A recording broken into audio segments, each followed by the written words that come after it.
CP. Are you serious? He's gone! 40, 30, Portis all the way! Touchdown Redskins, 64 yards! 26 minutes. He's pretty sharp, you know. He'll coach you up on the Miami guys and everything else. He's kind of fun to be around. Got an opinion too. You know, I've been blessed to have the opportunity to go out and be myself and say the things that I say, and you know, for the outside world, they can deal with it how they deal with it. 26 minutes with Clinton Portis. CP. Teach him something. Welcome to 26 Minutes, episode 38. We're joined by none other than Mr. Personality himself.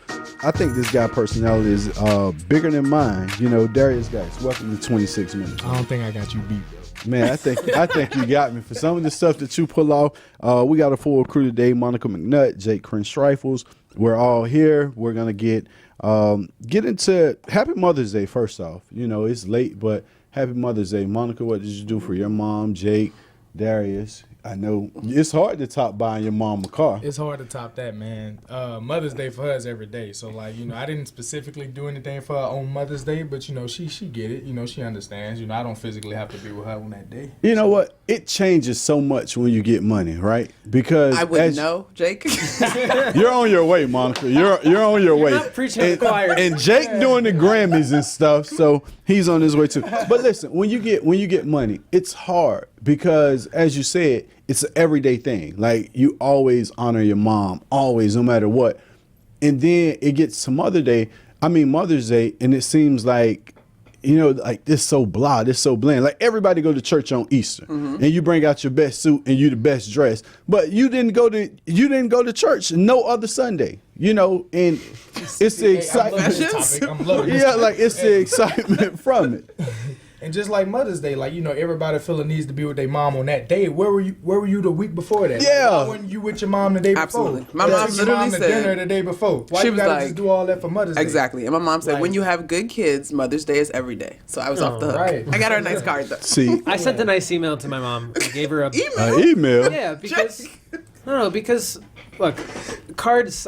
There's only so much space, and I had a whole list of things that I went back to my child and said, "This is what I'm thankful for you," and I thought it was good. No, I bet it was. See, I sent my mom money and it was a wrap.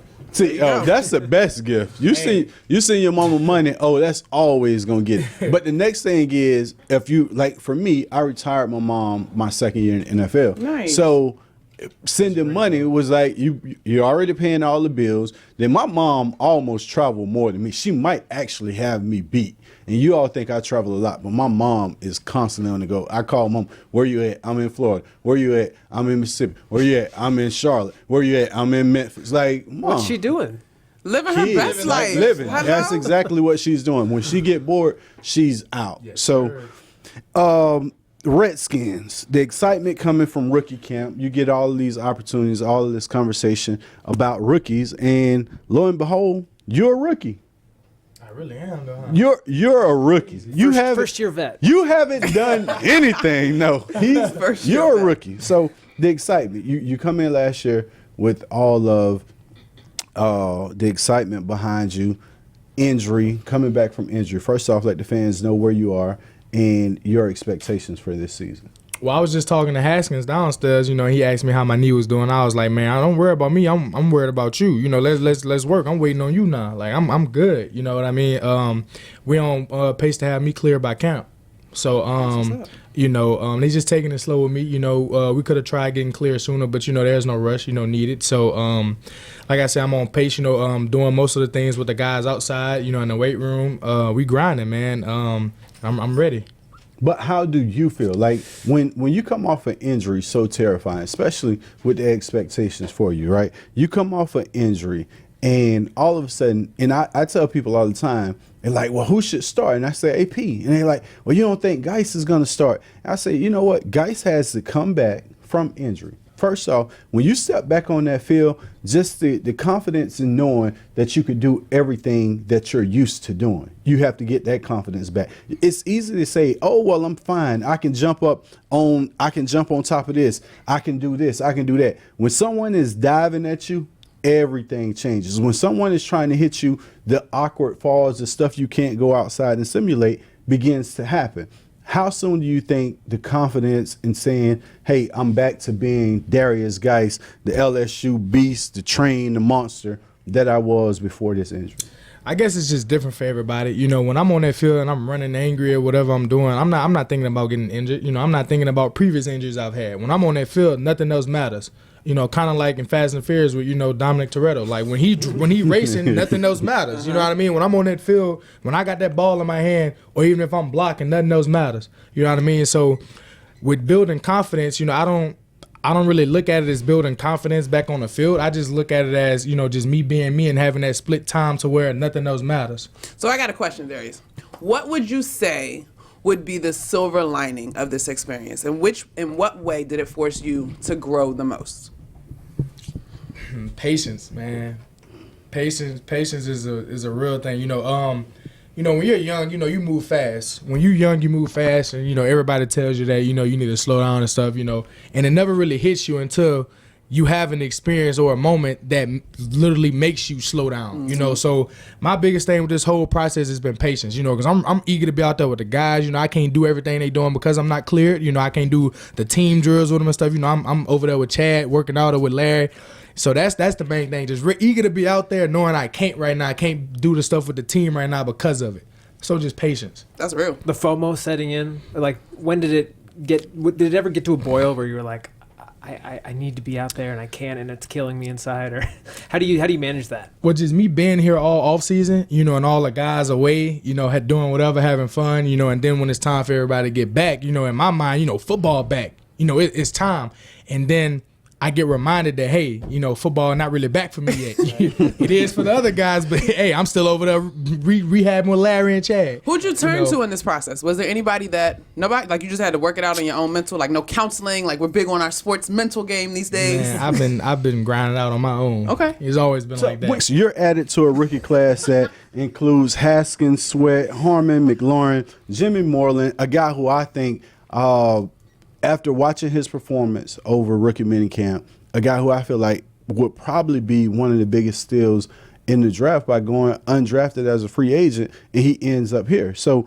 you come in with these guys. You don't get to celebrate with your class last year, so you get to come in with these guys because you're looked at as a rookie. What's the expectations? This is a class like Dwayne Haskins, Derrius Guice, and you get a quarterback, wide receiver, and running back all in the same class. You got 2 wide receivers in this class. Man, the way you got to look at it, you know, we got more weapons, you know, and like you said, we did get steals, a bunch of them, you know what I mean? And to have those guys look at as threats, you know, the same way we have a dual quarterback as well, you know what I mean? You know, we don't know how that's going to turn out yet, but, you know, whatever happens, you know, we got weapons. We got people we can throw to. You got people you can hand off to. And you got a quarterback that's a threat. So, you know, however it plays out, it'll play out. There's going to be, I feel like, and Kurt Warner actually tweeted this today, because he was saying, when talking about quarterback controversies and battles, he's always like, it's possible to do both. Like, you can be a veteran quarterback, you can be a veteran at your position, and compete and try to win a job, and also bring along all the young guys and teach them. And he said, it helps you to teach the younger guys because you're also using that for your own preparation. Because you're not going to like teach somebody something completely different and then work on your own side project. This is like an all-inclusive thing. I mean, that's the way I see it in the running backs room too. I mean, you've got 4 legit guys now in that room now. And I mean, Bryce Love might probably take a little bit longer with his injury still. So he's not an immediate jump right in at training camp. But I mean, there's still a lot of competition between the 4 or 5 of you now. Right. I love competition, so I'm all about it. Iron sharpens iron. Let's go. But I see that with Case and Dwayne and Colt. Like, all those guys are going to compete. I know the narrative is always going to be, you know, who's going to win, who's starting a training camp, who's the first string guy, who's starting with the first teamers, the second. But to me, it's just they're all getting better right now. So what, as a running back, like for myself, you always wanted that pressure alleviated. Although you're willing to face, I'm down for whatever it is, but it's like if I could just get some help. I remember having the opportunity to get Santana, and then all of a sudden realizing Cooley could play, and I'm like, you know what? I got weapons, and this is all I need. I got Cooley, I got Santana. Now I feel like our offense is perfect, right? And as a running back, when you look around, everybody complain about the offensive line. Like, oh, well, he doesn't have a line. Some guys, you look at Zeke's offensive line, it's like all world. You look at your offensive line, on paper, it seems pretty good. Once the season starts, guys go down. What's the biggest asset you need to go out and succeed? Because I saw you at LSU, and I wonder what kind of offense. I remember having this conversation at the Combine, and your offense was horrible at LSU. Like, horrible. Y'all had 10 men in the box, one wide receiver, and the quarterback couldn't throw the ball. So everyone knew the ball was coming to you. What's the asset that you look for most for help as an individual? When it comes to having help, like you just said, from my experiences at LSU, like you said, me and Leonard, everybody knew we were getting the ball, and it just came down to, you can't really fight with the coaches on what they want to do, what plays they want to call. So, when you get the ball, you just got to do you. You can't really fight it. You're not going to win when it comes to the coach. So, like I said, with me actually having help, the offense, we got to throw the ball. Like, that's just that. Like, you can't run every down, and then when stuff's shady and fishy, just throw. Like, everybody know you about to throw now. You know what I mean? Like, first down, we need to come out throwing. You know what I mean? Second down, too. We don't just need to run on first and second down every time, So it's just all about mixing things up, and not being predictable. And we got all these weapons, man. Like, we just got to use them. Like, we got to use them. Yeah. Enough talk about the Skins. So it's some really good stuff going on in society today. When you look at the NBA, we're big on Okay, wait, NBA. time out. Before we get to that, I need to know how much you've embraced the DMV, the DC area. Are you listening to Go-Go? Have you listened to Go-Go since you've been up here? No. Are you going to explore Go-Go? No. Derrius, don't do that. don't do that. At So you some weren't at point, Mochella. You weren't at Mochella? Okay. At Go, some go. point, he's gonna have. What you just jumped into a topic, and being My bad. that I'm He from, just jumped into a topic.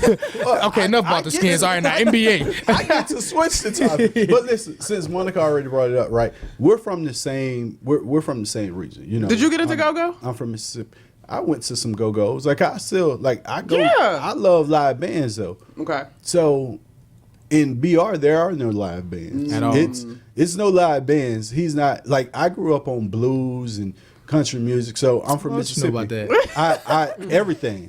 But in BR, you don't get no live band. You know what I mean? But what you do get is, I got 3 names to shoot you, and I want you to put them in order of best out of BR, right? Boosie, Kevin Gates, and NBA Youngboy. One of these answers, Trent Williams is going to really be behind, by the way.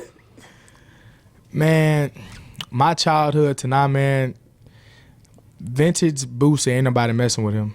Straight up. Like, That's he's what my hands thought. down the king of BR. Like, What about point blank. Webby? Would you add Webby, Savage Life Boosie 1 and 2? Webby, Savage. Okay, Boosie and Webby, Ghetto Stories. That's probably the best album I've ever heard. Like, period. Like, Boosie and Webby together, nobody was touching. Nobody. And I'm not just saying that because I'm from BR. If you actually sit there and listen to it, nobody's touching that album. Like, straight up. Like, behind Boosie, Webby was one of the best rappers, period. This passion in your face. Like, You look at no, the like, camera for and real. say that? No, Like, you need to look at the camera.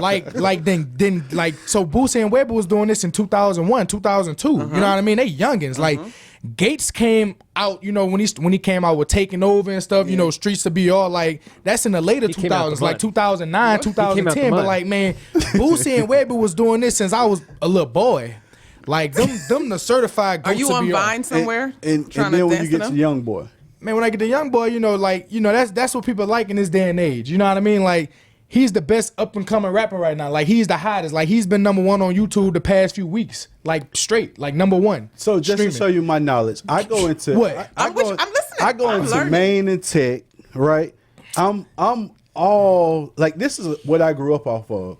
No Limit was in BR. Like, people don't understand that. Like, I'm Young Bleed and all of this concentration camp, like Skullduggery. Like, Okay, I'm with you on that one. that deep into BR music, right? I always felt like Louisiana was Hold on, the best time kept out. secret Just for when the it came sake to of our music. audience, BR is what now? Baton Rouge. There we go. Louisiana, Yes. baby. Just checking. LSU home, LSU I was Tigers, like, you feel me? what's BR? Y'all I guarantee talk if you fast. ask anybody from BR what they think of Boosie in the early 2000s, what they gonna tell you? And Webby.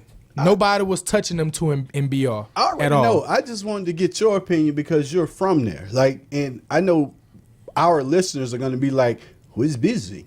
Like, That's not true. In DC, Like, no. but it's- Boozy. yeah, who's Lil busy? Boozy. No, up Lil here they'll Boosie. know who it is. Yeah. All right, so Certain demographics, anyway. No, DC, they Jake, know you who Boosie is out here. No. Okay, See? look at him. Okay, look. Most hey man. Stevie, you know who I NBA said young certain boy is? demographics of I know our who that fan is. I know who heard that it. is. You don't know who Will. NBA young? And Stevie, you just We went gotta to get Coachella. DJ Prem to put some of this No, on I the like team Kevin playlist. Gates. I like Kevin Gates. There you Trevor go. Williams is good friends with Kevin Gates. Let them know, Jake. Okay, besides young boy right now, Kevin Gates is more worldwide. Like, you know what I mean? Like Boosie and Jay Gates. Gruden likes him. Jay Gruden has Kevin Gates on his iPod. There you go. He probably got that from Jack. Diversity. Got to. I know James is listening to Gates. Take it away, Jake. All right. Guys, helping people improve their lives is what should drive business. That's the belief at Coke Industries, which employs more than 65,000 people across America. The team at Coke works together to meet the world's changing needs in transportation, medical care, water filtration, household goods, energy-efficient building products, and everyday technologies, all while consuming fewer resources. See the innovations firsthand at kochindustries.com.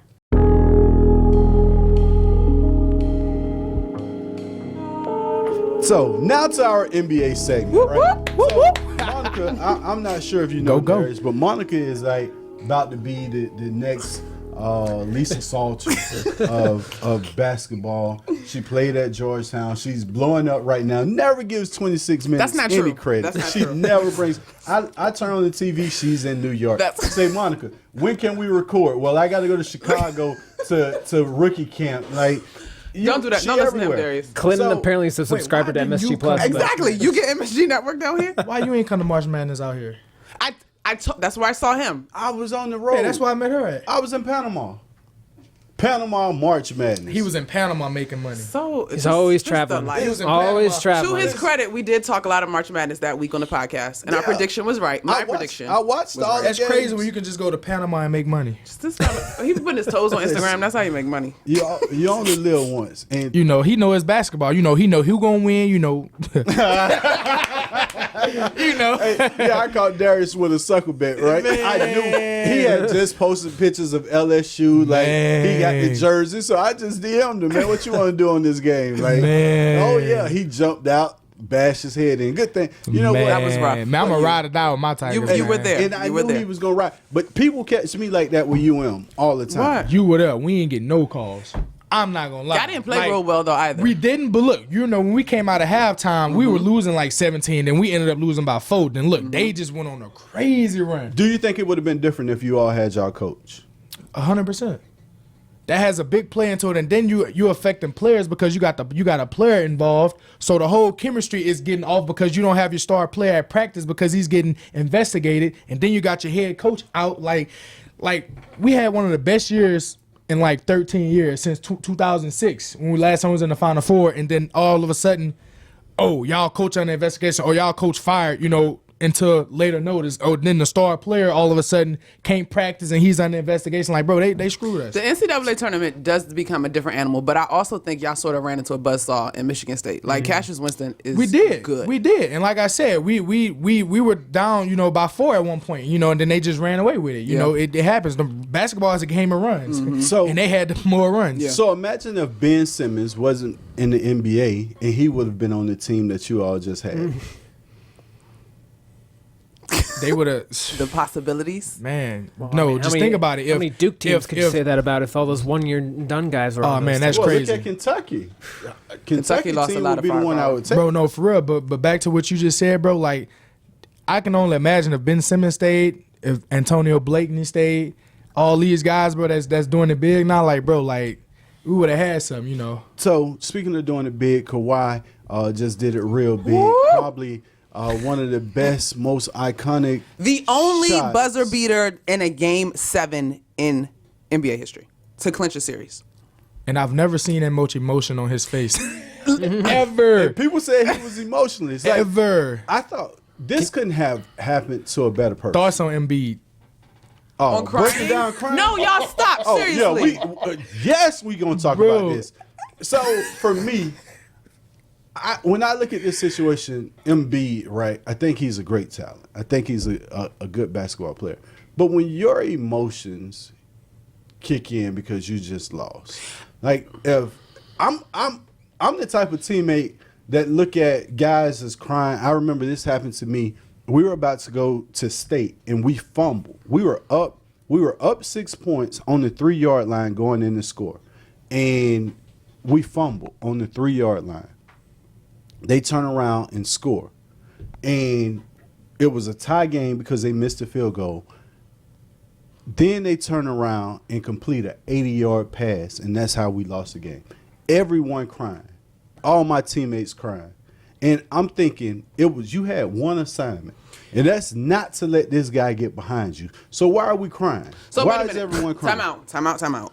But I think you have to look at a person as an individual. To me, you probably one of the most even-keeled dudes out there. Like, I feel like it takes a lot to get you mad. But for as much as Embiid pick on people, okay, but bother that's people, just it. We've seen him get emotional, period, all season long. He's an emotional guy. Man, yeah. The way you talk to people about not being able to stop you, about dominating the game, calling guys out, and then you break down the crowd. You got snot coming from your nose crying. This is baloney. No, he's right though. Like, because I had a debate on. No, I'm not saying that because man, he's right, man. Like, I just had a debate on Twitter about this yesterday. Some dude was like, man, all that crying stuff, that's BS to me. Like, and at first I was like, what you talking about? Something like, you know what I mean? Like emotions and stuff in this game. Then he was like, no, he said exactly what C just said.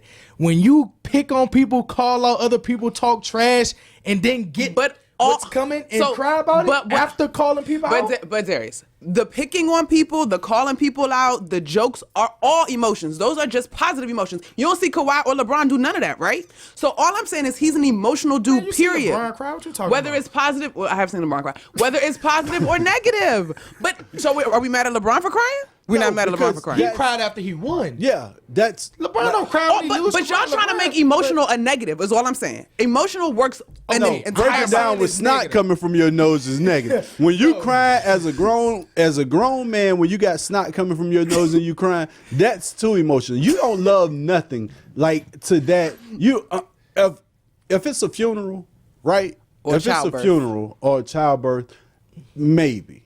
But just for a game, This is a really bad conversation because you're arbitrating how someone else should express themselves in an emotional you want an individual to be a personality to have to show like that is what the NFL is striving to do. Let's have these players show who they are. More crying and then as athletes. soon as they do something that you don't like, then it's no, you got to be guarded in this situation. You got to shut down. We're basically comparing this to like Richard Sherman. You can't talk as much as he do, then lose and start crying. That's what we're saying. So I feel where you come from. Embiid literally just did that. But what I'm we're saying is even the trash talking is a sign of emotion, and so it makes sense that he would be crying. What type of emotion? That is like, I don't know. It's an What emotion. type of emotion is talking smack? When you're above, when you got it going. But as soon as you lose, the emotion still exists though. You know the last person I seen cry like this. Cuba Gooding Jr. in Boys in the Hood. That was when the police got him. He was swinging at the air. Embiid was almost that emotional. That's the last time. You need some more emotion in your life. Watch some more movies. Something to compare. That's what I would compare Embiid to. Like Cuba Gooding Jr. scene in Boys You in would the watch Hood. Avengers Endgame and be like, "Yo, why are they crying?" You know? Oh, that movie. See, y'all cry over the weird stuff, bro. You don't cry. You don't cry. Not really. Bro, you know what? Guys, Football, you need to sports release. take the Y'all emotions need to out of you. release. Last time I cried was the next morning after I tore my ACL when I found out it was torn. That's legit. Yeah, Like, but That's legit. sports take serious, emotions like- out of you. Did you cry when you got drafted? Yeah. Good. I just told you the last time I cried, not I'm the going last back. 2 times I cried. I'm going back. I'm But just I saying. didn't cry when I got drafted. I wasn't watching when I was so mad when I got drafted. We know. When I got the phone call, I was so upset. Like He It got could only overlooked. all I be went in the like second Clinton. round. Yeah, Like right. The whole world I could be should have like been the Clinton. third pick in the draft, right? And I go in the second round. I didn't know to this day. I've never seen my name called. See, you can say that. Me, Yeah, I was pissed, but I'm not gonna get into that. Another time, another episode. Hey, we got to get you back on this. right. We got to get you back on this show. The Times the Money scratchers from the Virginia Lottery offer excitement multiplied at price points from $1 to $30, from 2 times the money and its top prize of $4,000 to 100 times the money and its top prize of $7 million. These games offer you the chance to win big. The games also feature multipliers, which means the chance to multiply your winnings. Take a second to consider what multiplying the good things in life would mean. Now, think about money multiplied. Multiply the good things today by asking about the Times the Money scratchers at your lottery retailer. Have you heard about Creighton Farms, the private club community that's home to the Redskins?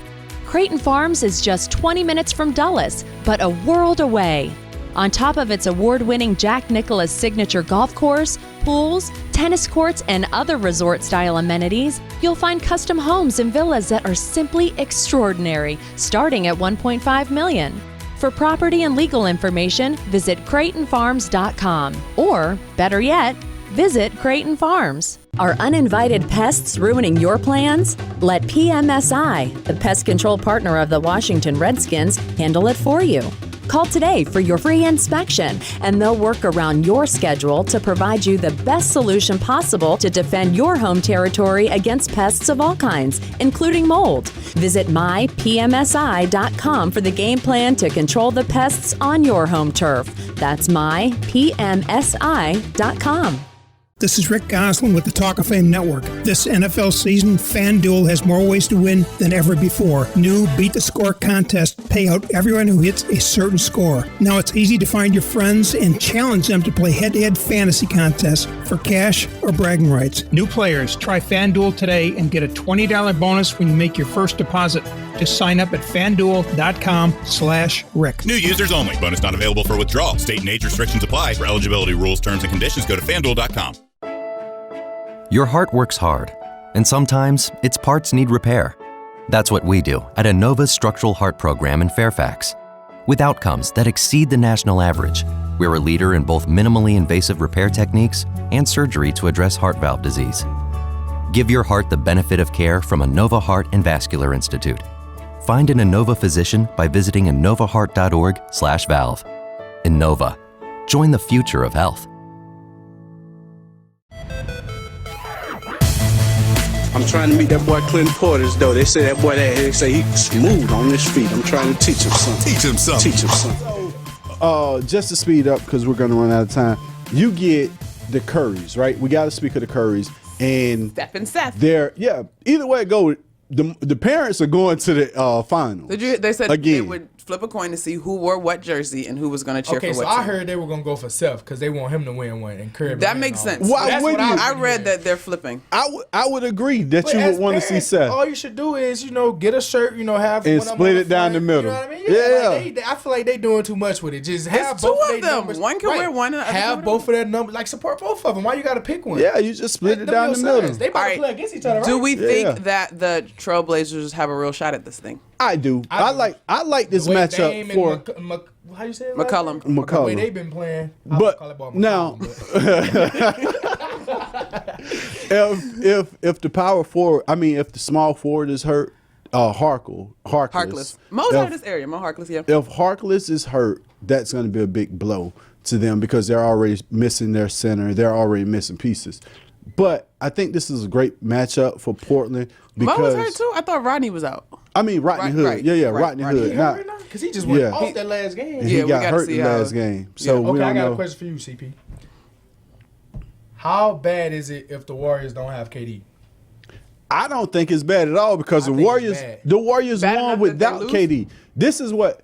So game 6, the closeout game.